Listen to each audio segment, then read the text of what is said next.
ನಮಸ್ತೆ ಎಲ್ಲರೂ ಹೇಗಿದ್ದೀರಾ? ನಾನು ಚೆನ್ನಾಗಿದ್ದೀನಿ. ನೀವೆಲ್ಲ ಚೆನ್ನಾಗಿದ್ದೀರಾ ಅಂತ ಭಾವಿಸ್ತಾ, ಹುಣ್ಸೆಹಣ್ಣಿನ ಪುಳಿಯೋಗರೆ ತಿಂದಿರ್ತೀವಿ, ಟೊಮೊಟೊ ಪುಳಿಯೋಗರೆ ತಿಂದಿರ್ತೀವಿ. ಇವತ್ತು ಮನೇಲೇ ಪೌಡ್ರ್ ಮಾಡಿಕೊಂಡು ಮಾವಿನಕಾಯಿ ಪುಳಿಯೋಗರೆನ ಹೇಗೆ ಮಾಡೋದು ಅಂತ ವೀಡಿಯೋದಲ್ಲಿ ಡೀಟೇಲಾಗಿ ಶೇರ್ ಮಾಡ್ತೀನಿ.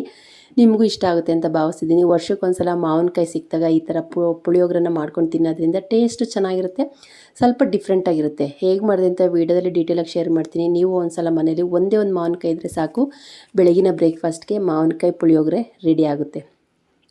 ಇಲ್ಲಿ ನಾನು ಒಂದು ಬಾಣಲಿ ಇಟ್ಕೊಂಡಿದ್ದೀನಿ. ಬಾಣಲಿ ಬಿಸಿ ಆಗ್ತಿದ್ದಂಗೆ 2 ಸ್ಪೂನ್ ಆಗೋಷ್ಟು ಕಡಲೆಬೇಳೆ ಹಾಕ್ತಾಯಿದ್ದೀನಿ. ಸ್ವಲ್ಪ ಜಾಸ್ತಿ ಸ್ಟೋರ್ ಮಾಡಬೇಕು ಅಂತಂದರೆ ಒಂದು ಸ್ವಲ್ಪ ಜಾಸ್ತಿ ಕೂಡ ಹಾಕ್ಬೋದು. 2 ಸ್ಪೂನ್ ಕಡಲೆಬೇಳೆ, 1 ಸ್ಪೂನಷ್ಟು ಉದ್ದಿನಬೇಳೆ ಹಾಕ್ತಾಯಿದ್ದೀನಿ. ಉದ್ದಿನಬೇಳೆ ಕಮ್ಮಿ ಹಾಕ್ತಾಯಿದ್ದೀನಿ. ಸಿಮ್ಮಲ್ಲಿ ಇಟ್ಕೊಂಡು ಫ್ರೈ ಮಾಡಬೇಕಾಗುತ್ತೆ, ಸೀಸ್ಬಾರ್ದು. ಒಂದು 4ರಿಂದ 5 ಸ್ಪೂನಷ್ಟು ಧನಿಯಾಕಾಳು ಹಾಕ್ತಾಯಿದ್ದೀನಿ. ಧನಿಯಾಕಾಳು ಜಾಸ್ತಿ ಹಾಕಬೇಕು, ಕಡಲೆಬೇಳೆ ಕಮ್ಮಿ ಹಾಕಿ. ಕಡಲೆಬೇಳೆ 2 ಸ್ಪೂನು, 1 ಸ್ಪೂನ್ ಉದ್ದಿನಬೇಳೆ, 5 ಸ್ಪೂನಷ್ಟು ಧನಿಯಾಕಾಳು ಹಾಕಿದ್ದೀನಿ. ಇದೆಲ್ಲ ಒಂದು ಮೆಜರ್ಮೆಂಟಲ್ಲಿ ನೋಡಿ ಹಾಕೋಬೇಕಾಗುತ್ತೆ. ಇದು ಸ್ವಲ್ಪ ಎಲ್ಲ ಫ್ರೈ ಆಗ್ತಿದ್ದಂಗೆ 2 ಸ್ಪೂನ್ ಆಗೋಷ್ಟು ಜೀರಿಗೆ ಹಾಕ್ತಾಯಿದ್ದೀನಿ. ಜೀರಿಗೆ 2 ಸ್ಪೂನ್ ಹಾಕಿ ಫ್ರೈ ಮಾಡ್ತಾಯಿದ್ದೀನಿ. ಸಿಮ್ಮಲ್ಲೇ ಇಟ್ಕೊಂಡು ಫ್ರೈ ಮಾಡ್ತಾಯಿದ್ದೀನಿ, ಐಯಲ್ಲಿ ಇಟ್ಕೋಬಾರ್ದು. ಸಾಸಿವೆ 1 ಸ್ಪೂನಷ್ಟು ಸಾಸಿವೆ ಹಾಕ್ತಾಯಿದ್ದೀನಿ. ಇದೆಲ್ಲ ಸಿಮ್ಮಲ್ಲಿ ಇಟ್ಕೊಂಡು ಚೆನ್ನಾಗಿ ಫ್ರೈ ಮಾಡ್ತಾಯಿದ್ದೀನಿ. ಇದೆಲ್ಲ ಮಿಕ್ಸಿ ಬಟ್ಲಲ್ಲಿ ನೀರು ಇಲ್ದಂಗೆ ನೀಟಾಗಿ ಒರೆಸಿಟ್ಕೊಂಡಿದ್ದೀನಿ. ಫ್ರೈ ಮಾಡಿದಂಥದ್ದನ್ನ ಫಸ್ಟು ನಾನು ಮಿಕ್ಸಿ ಬಟ್ಲಿಗೆ ಹಾಕಿ ಸ್ವಲ್ಪ ತಣ್ಣಗಾಗಲಿ. ಅಷ್ಟರಲ್ಲಿ ಅದೇ ಬಾಣಲಿಗೆ ಒಣಮೆಣ್ಸಿನ್ಕಾಯಿ ಹಾಕ್ತಾಯಿದ್ದೀನಿ. ಖಾರಕ್ಕೂ ಹಾಕ್ತಾಯಿದ್ದೀನಿ ಮತ್ತು ಕಲ್ಲರ್ಗೂ ಕೂಡ ಹಾಕ್ತಾಯಿದ್ದೀನಿ. ಖಾರ ಜಾಸ್ತಿ ಬೇಕು ಅಂತಂದರೆ ಸ್ವಲ್ಪ ಜಾಸ್ತಿ ಹಾಕ್ಕೋಬೋದು. ಒಣಮೆಣ್ಸಿನ್ಕಾಯಿ ಹಾಕಿ ಚೆನ್ನಾಗಿ ಫ್ರೈ ಮಾಡ್ತಾಯಿದ್ದೀನಿ. ಎಣ್ಣೆ ಹಾಕಿಲ್ಲ, ಹಂಗೆ ಡ್ರೈ ಆಗಿನೇ ಬಾಣಲಿಲಿ ಅದೇನು ಬಿಸಿ ಇತ್ತಲ್ಲ ಅದಕ್ಕೇ ಫ್ರೈ ಮಾಡ್ತಾಯಿದ್ದೀನಿ. 1 ಹಿಡಿ ಆಗೋಷ್ಟು ಕರ್ಬೇವಿನ ಸೊಪ್ಪನ್ನ ಹಾಕ್ಕೊಂಡಿದ್ದೀನಿ. ಕರ್ಬೇವಿನ ಸೊಪ್ಪು, ಒಣಮೆಣ್ಸಿನ್ಕಾಯಿ ಚೆನ್ನಾಗಿ ಫ್ರೈ ಮಾಡ್ಕೊಂಡಾದ್ಮೇಲೆ ಇದು ನೋಡಿ ಪೌಡ್ರ್ ಮಾಡ್ಕೊಂಡು ಬಂದಿದ್ದೀನಿ. ಒಂದು ಮುಕ್ಕಾಲು ಭಾಗ ಆಗೋಷ್ಟು ಪೌಡ್ರ್ ಮಾಡಿಕೊಂಡು ಒಣಮೆಣ್ಸಿನ್ಕಾಯಿ, ಕರ್ಬೇವಿನ ಸೊಪ್ಪು, ಮೇಲಿಂದ ಒಣ ಕೊಬ್ಬರಿ ಹಾಕಿದ್ದೀನಿ. ಒಂದು ಅರ್ಧ ಬಟ್ಲಷ್ಟು, ಚಿಕ್ಕ ಬಟ್ಲಲ್ಲಿ ಅರ್ಧ ಬಟ್ಲಷ್ಟು ಒಣ ಕೊಬ್ಬರಿ ಹಾಕ್ಕೊಂಡು ನೈಸಿಗೆ ಪುಡಿ ಮಾಡ್ಕೊತಾ ಇದ್ದೀನಿ. ನೋಡಿ ಇನ್ನೂ ಸ್ವಲ್ಪ ನೈಸಿಗೆ ಪುಡಿ ಆಗಬೇಕು. ಇದು ಸ್ಟೋರ್ ಮಾಡಿ ಕೂಡ ನಾವು ಇಡ್ಬೋದು. ಒಂದು ತಿಂಗಳಾದರೂ ನಾವು ಇದನ್ನು ಒಂದು 2ರಿಂದ 3 ಸಲ ಆರಾಮಾಗಿ ನಾವು ಇದನ್ನು ಮಾಡ್ಕೋಬೋದು. ನೋಡಿ ನಾನು ಮತ್ತೆ ಇದನ್ನು ನೈಸಿಗೆ ಪೌಡ್ರ್ ಮಾಡ್ಕೊಂಡು ಬಂದಿದ್ದೀನಿ. ಇಲ್ಲಿ ನಾನು ಒಂದೇ ಒಂದು ಚಿಕ್ಕದು ಮಾವಿನಕಾಯಿ ತೊಗೊಂಡಿದ್ದೀನಿ. ಸೋತಾಪುರಿ ಮಾವಿನಕಾಯಲ್ಲಿ ಹುಳಿ ಅಂಶ ಕಮ್ಮಿ ಇರುತ್ತಲ್ವ, ಒಂದು ಸೋತಾಪುರಿ ಮಾವಿನಕಾಯಿ ಇದ್ದರೆ ಒಂದು ತೊಗೊಳ್ಳಿ. ಇದು ಸ್ವಲ್ಪ ಹುಳಿ ಇತ್ತು ಅಂತೇಳಿ ಚಿಕ್ಕದು ಒಂದು ತೊಗೊಂಡು ಮೇಲ್ಗಡೆ ಸಿಪ್ಪೆ ಎಲ್ಲ ತೆಗೆದು ಇದನ್ನು ಸಣ್ಣ ಸಣ್ಣದಾಗಿ ಪೀಸಸ್ನಾಗಿ ಮಾಡ್ಕೊತೀನಿ. ಇದರಲ್ಲೇನು ಅಂಥ ವ್ಯತ್ಯಾಸ ಏನಿರೋದಿಲ್ಲ. ಹುಣ್ಸೆಹಣ್ಣು ಬದಲು ಮಾವಿನಕಾಯಿ ಹಾಕಿ ಪುಳಿಯೋಗರೆ ಮಾಡ್ತಾರೆ, ಅದು ಅಷ್ಟೇನೆ. ಟೇಸ್ಟ್ ಸ್ವಲ್ಪ ರುಚಿ ಚೆನ್ನಾಗಿರುತ್ತೆ. ಟೇಸ್ಟ್ ಸ್ವಲ್ಪ ಡಿಫ್ರೆಂಟಾಗಿರುತ್ತೆ. ಇದನ್ನೆಲ್ಲನೂ ಚಿಕ್ಕದಾಗಿ ಪೀಸ್ ಮಾಡ್ಕೊತೀನಿ.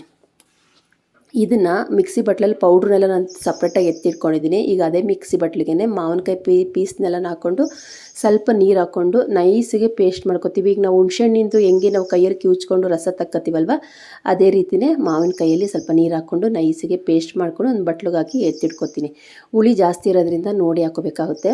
ಈಗ ಅದೇ ಬಾಣಲಿಗೆ ಸ್ವಲ್ಪ ಎಣ್ಣೆ ಹಾಕಿದ್ದೀನಿ. ಎಣ್ಣೆ ಬಿಸಿ ಆಗ್ತಿದ್ದಂಗೆ ಜೀರಿಗೆ ಬೇಕು ಅಂದರೆ ಹಾಕ್ಕೊಳ್ಳಿ, ಇಲ್ಲಾಂದರೆ ಸ್ಕಿಪ್ ಮಾಡಿ. ಯಾಕಂದರೆ ಪೌಡ್ರು ರುಬ್ಬೇಕಾದ್ರೆ ಹಾಕಿರೋದ್ರಿಂದ ಜೀರಿಗೆ ಒಂದು ಸ್ವಲ್ಪ ಹಾಕಿದ್ದೀನಿ. ಸಾಸಿವೆ 1 ಸ್ಪೂನಷ್ಟು, ಸ್ವಲ್ಪ ಹಿಂಗೆ ಹಾಕಿದ್ದೀನಿ. ಬೆಳ್ಳುಳ್ಳಿನ ಜಜ್ಜಿ ಹಾಕಿದ್ದೀನಿ. ಬೆಳ್ಳುಳ್ಳಿ ಜಜ್ಜಿ ಹಾಕೋದ್ರಿಂದ ಎಣ್ಣೆಲಿ ಫ್ರೈ ಆದಾಗ ತಿನ್ಬೇಕಾದ್ರೆ ತುಂಬ ಚೆನ್ನಾಗಿ ಟೇಸ್ಟ್ ಕೊಡುತ್ತೆ.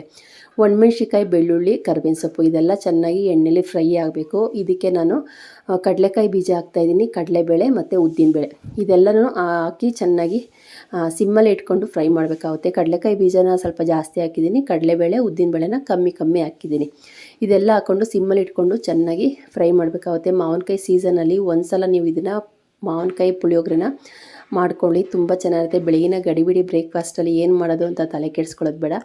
ಒಂದೇ ಒಂದು ಮಾವಿನಕಾಯಿ ಇತ್ತು ಅಂತಂದರೆ ಬೆಳಗಿನ ಬ್ರೇಕ್ಫಾಸ್ಟ್ ರೆಡಿ ಆಗುತ್ತೆ. ಇದು ನಾನು ಸ್ವಲ್ಪ ಹುಳಿ ಇತ್ತು ಅಂಥೇಳಿ ಪೇಸ್ಟನ್ನ ಕಮ್ಮಿ ಹಾಕ್ಕೊಂಡಿದ್ದೀನಿ. ಮಾವಿನಕಾಯಿದು ಏನು ನಾನು ರುಬ್ಬಿಟ್ಕೊಂಡಿದ್ದಲ್ಲ, ನೈಸು ಪೇಸ್ಟ್ ಮಾಡಿ ಇಟ್ಕೊಂಡಿಲ್ಲ, ಅದನ್ನು ಒಂದು 3 ಸ್ಪೂನಷ್ಟು ಹಾಕ್ಕೊಂಡು ಮಿಕ್ಸ್ ಮಾಡ್ತಾಯಿದ್ದೀನಿ.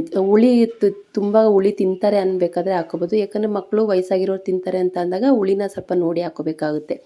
ಹುಳಿನ ಹಾಕ್ಕೊಂಡು ಸ್ವಲ್ಪ ರುಚಿಗೆ ತಕ್ಕಷ್ಟು ಉಪ್ಪು ಹಾಕ್ಕೊಂಡು ಚೆನ್ನಾಗಿ ಮಿಕ್ಸ್ ಮಾಡ್ತಾಯಿದ್ದೀನಿ. ಇದಕ್ಕಿಂತ ಅರಿಶಿನ ಪುಡಿ ಹಾಕಿಲ್ಲ, ಸ್ವಲ್ಪ ಅರಿಶಿನ ಪುಡಿ ಹಾಕ್ಕೊಂಡು ಮಿಕ್ಸ್ ಮಾಡಬೇಕಾಗುತ್ತೆ. ಎಣ್ಣೆ ಎಲ್ಲ ಸೈಡಲ್ಲಿ ಬಿಡ್ತಾ ಇದೆ ನೋಡಿ. ಈ ಟೈಮಲ್ಲಿ 1 ಸ್ಪೂನಷ್ಟು ಬೆಲ್ಲ ಹಾಕ್ಕೊಂಡಿದ್ದೀನಿ. ಬೆಲ್ಲ ಹಾಕಲೇಬೇಕಾಗುತ್ತೆ, ಸ್ಕಿಪ್ ಮಾಡೋದು ಬೇಡ. ಪುಡಿ ಬೆಲ್ಲ ಇತ್ತು ಅಂದರೆ ಪುಡಿ ಬೆಲ್ಲ ಕೂಡ ಹಾಕ್ಬೋದು. ಉಂಡೆ ಬೆಲ್ಲನ ಸಣ್ಣದಾಗಿ ಕಟ್ ಮಾಡಿ ಒಂದು ತುಂಡು ಉಂಡೆ ಬೆಲ್ಲ ಕೂಡ ಹಾಕಬೇಕಾಗುತ್ತೆ. ಪುಳಿಯೋಗರೆಗೆ ಬೆಲ್ಲ ಸ್ಕಿಪ್ ಮಾಡಬೇಡಿ, ಹಾಕಲೇಬೇಕಾಗುತ್ತೆ. ಈ ಟೈಮಲ್ಲಿ ಕಟ್ ಮಾಡಿ ಇಟ್ಕೊಂಡಂಥ ಕೊತ್ತಂಬರಿ ಸೊಪ್ಪನ್ನ ಹಾಕ್ಕೊಂಡು ಚೆನ್ನಾಗಿ ಮಿಕ್ಸ್ ಮಾಡಿಕೊಂಡು, ನಾನು ಪೌಡ್ರ್ ಮಾಡಿ ಇಟ್ಕೊಂಡಿದ್ದೆಲ್ಲ ಪುಳಿಯೋಗರೆ ಪೌಡ್ರನ್ನ ಅದೊಂದು 5ರಿಂದ 6 ಸ್ಪೂನಷ್ಟು ಹಾಕ್ಕೊಂಡು ಮಿಕ್ಸ್ ಮಾಡ್ತಾಯಿದ್ದೀನಿ. ಮಾವಿನಕಾಯಿ ಪೇಸ್ಟ್ ಎಷ್ಟಿದೆಯೋ ಅದ್ರ ನೋಡಿ ನಾವು ಪೌಡ್ರನ್ನ ಹಾಕೋಬೇಕಾಗುತ್ತೆ. ಸ್ಟೋರ್ ಮಾಡಿರ್ತೀವಿ ಅಂತ ಅಂದರೆ ಕಡಲೆಕಾಯಿ ಬೀಜ, ಉದ್ದಿನಬೇಳೆನ ಸ್ಕಿಪ್ ಮಾಡಬೇಕಾಗುತ್ತೆ, ಇಲ್ಲಾಂದರೆ ಮೆತ್ತಗಾಗೋಗುತ್ತೆ, ಅಷ್ಟು ಚೆನ್ನಾಗಿರೋದಿಲ್ಲ. ಇವಾಗ ಪೌಡ್ರನ್ನೆಲ್ಲ ಹಾಕ್ಕೊಂಡು ಮಿಕ್ಸ್ ಮಾಡಿಕೊಂಡು ಸ್ಟವ್ನ ಆಫ್ ಮಾಡ್ಕೊಂಡಿದ್ದೀನಿ. ಇದೆಲ್ಲ ತಣ್ಣಗಾದ್ಮೇಲೆ ಒಂದು ಬಟ್ಲಿಗೆ ಹಾಕಿ ಎತ್ತಿಡ್ಕೋಬೇಕಾಗುತ್ತೆ. ಬೇಕು ಅಂತ ಅಂದಾಗ ಕಲಿಸ್ಕೊಂಡು ಕೂಡ ತಿನ್ಬೋದು. ತುಂಬ ಅಂದರೆ ತುಂಬ ಚೆನ್ನಾಗಿರುತ್ತೆ. ಹುಣಸೆ ಹಣ್ಣಿನ ಪುಳಿಯೋಗರೆಗೂ ಮಾವಿನಕಾಯಿ ಪುಳಿಯೋಗರೆಗೂ ಏನು ಅಂತಂದರೆ ಮಾವಿನಕಾಯಿದು ಅಲ್ಲಲ್ಲಿ ಟೇಸ್ಟ್ ಸಿಗ್ತಾ ಇರುತ್ತೆ, ಅಷ್ಟೇ ಬೇರೆ ಏನಿಲ್ಲ. ಮಾವಿನಕಾಯಿ ಸೀಸನಲ್ಲಿ ಒಂದು ಸಲ ಮಾವಿನಕಾಯಿ ಪುಳಿಯೋಗರೆನ ಮಾಡಿ ತಿನ್ನಲೇಬೇಕಾಗುತ್ತೆ. ನಾನು ಫಸ್ಟೇ ಬಿಸಿ ಅನ್ನನ ಮಾಡಿ ತಣ್ಣಗಾಗಲಿ ಅಂತ ಇಟ್ಕೊಂಡಿದ್ದೆ. ಇದನ್ನು ಚೆನ್ನಾಗಿ ಬಾಣಲಿಲಿ ಹಾಕ್ಕೊಂಡು ಮಿಕ್ಸ್ ಮಾಡಬೇಕಾಗುತ್ತೆ. ಚೆನ್ನಾಗಿ ಮಿಕ್ಸ್ ಆಗುತ್ತೆ, ಯಾಕಂದರೆ ನಾವು ರುಬ್ಬಿ ಹಾಕಿರೋದ್ರಿಂದ ಒಂದಕ್ಕೊಂದು ಅನ್ನಕ್ಕೆ ಅದು ಪೇಸ್ಟು ಹೊಂದ್ಕೊಳ್ಳುತ್ತೆ. ತುಂಬ ಅಂದರೆ ತುಂಬಾ ಚೆನ್ನಾಗಾಗಿತ್ತು. ನೀವು ಒಂದ್ಸಲ ಇದನ್ನು ಟ್ರೈ ಮಾಡಿ. ನಾನು ಇವತ್ತು ಮಾಡಿದಂಥ ಮಾವಿನಕಾಯಿ ಪುಳಿಯೋಗರೆ ರೆಸಿಪಿ ನಿಮ್ಗೆ ಇಷ್ಟ ಆಯಿತು ಅಂತ ಭಾವಿಸಿದ್ದೀನಿ. ನೀವು ಒಂದ್ಸಲ ಟ್ರೈ ಮಾಡ್ತೀರ ಅಂತ ನಾನು ಕೂಡ ನಂಬಿದ್ದೀನಿ. ಇದೇ ರೀತಿ ಸಿಂಪಲ್ ಆಗಿರೋವಂಥ ವೀಡಿಯೋನ ತೊಗೊಂಡು ಬರ್ತೀನಿ. ಅಲ್ಲಿ ತನಕ ನನ್ನ ನಿಸರ್ಗ ಕುಕಿಂಗ್ ಚಾನಲ್ನ ಇನ್ನೂ ಯಾರೆಲ್ಲ ಸಬ್ಸ್ಕ್ರೈಬ್ ಮಾಡ್ಕೊಂಡೆ ನೋಡ್ತಾ ಇದ್ದೀರೋ ದಯವಿಟ್ಟು ಸಬ್ಸ್ಕ್ರೈಬ್ ಮಾಡಿಕೊಂಡು ಸಪೋರ್ಟ್ ಮಾಡಿ. ಹೈಪನ್ನ ಬಟನ್ ಇರುತ್ತೆ, ಅದನ್ನ ಪ್ರೆಸ್ ಮಾಡಿ. ನಿಮ್ಮ ಒಂದೊಂದು ಕಮೆಂಟ್ಸ್ನ ಓದೋದಕ್ಕೆ ಕಾಯ್ತಾ ಇರ್ತೀನಿ. ಸಿಂಪಲ್ಲಾಗಿ ಟೇಸ್ಟಿಯಾಗಿ ಈಸಿಯಾಗಿ ಸೂಪರಾಗಿತ್ತು ಮಾವಿನಕಾಯಿ ಪುಳಿಯೋಗರೆ. ನೀವು ಒಂದ್ಸಲ ಟ್ರೈ ಮಾಡಿ ಟೇಸ್ಟ್ ಮಾಡಿ ಹೇಗೆ ಬಂತು ಅಂತ ಕಮೆಂಟ್ ಸೆಕ್ಷನಲ್ಲಿ ಹಾಕಿ. ನಿಮ್ಮ ಕಮೆಂಟ್ಸ್ನ ಓದೋದಕ್ಕೆ ಕಾಯ್ತಾ ಇರ್ತೀನಿ. ಇದೇ ರೀತಿ ಈಸಿಯಾಗಿ ಸಿಂಪಲ್ಲಾಗಿರೋ ರೆಸಿಪಿನ ನಿಸರ್ಗ ಕುಕಿಂಗ್ ಚಾನಲ್ನ ಸಬ್ಸ್ಕ್ರೈಬ್ ಮಾಡ್ಕೊಳ್ಳೋದನ್ನ ಮರಿಬೇಡಿ. ಇಷ್ಟ ಆಯಿತು ಅಂದರೆ ನಿಮ್ಮ ಫ್ಯಾಮಿಲಿ ಫ್ರೆಂಡ್ಸ್ಗೂ ಶೇರ್ ಮಾಡಿ. ಹೋಗಿ ಬರ್ತೀನಿ. ನಮಸ್ತೆ. Bye friends.